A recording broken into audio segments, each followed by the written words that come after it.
அமெரிக்காவின் தாக்குதல் அச்சுறுத்தல் காரணமாக ஈரான் கேட்டுக்கொண்டதன் பேரில் அந்நாட்டு போர்க்கப்பலுக்கு இந்தியா பாதுகாப்பு அடைக்கலம் கொடுத்துள்ளது.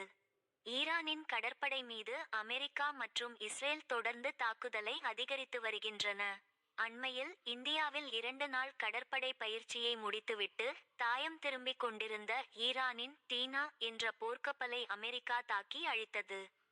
இதில் 87 பேர் உயிரிழந்தனர்.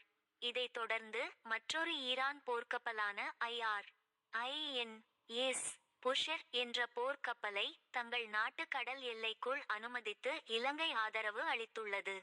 இந்த நிலையில் ஈரானின் கோரிக்கையின் பேரில் அந்நாட்டு கடற்படைக்கு சொந்தமான மற்றொரு கப்பலை கொச்சியில் நிறுத்த மத்திய அரசு அனுமதி வழங்கியுள்ளதாக மத்திய அரசு வட்டாரங்கள் தெரிவித்துள்ளன. ஈரான் மீதான கூட்டு தாக்குதலை அமெரிக்காவும் இஸ்ரேலும் தொடங்கிய பிப்ரவரி 28ஆம் தேதியன்று சர்வதேச கடற்படை ஆய்வுக்கு வந்த லவன் என்ற கப்பலை கொச்சியில் நிறுத்த அனுமதி கேட்டு ஈரான் கோரிக்கை விடுத்துள்ளது. அந்த கப்பலில் அவசர தொழில்நுட்ப சிக்கல்கள் இருப்பதாக தெரிவிக்கப்பட்டது. இதற்கான அனுமதி மார்ச் 1ஆம் தேதி வழங்கப்பட்டு மார்ச் 4ஆம் தேதியன்று லவன் கொச்சியை வந்தடைந்தது. அக்கப்பலில் இருந்த 183 பணியாளர்கள் தற்போது கொச்சி துறைமுகத்தில் தங்க வைக்கப்பட்டுள்ளனர்.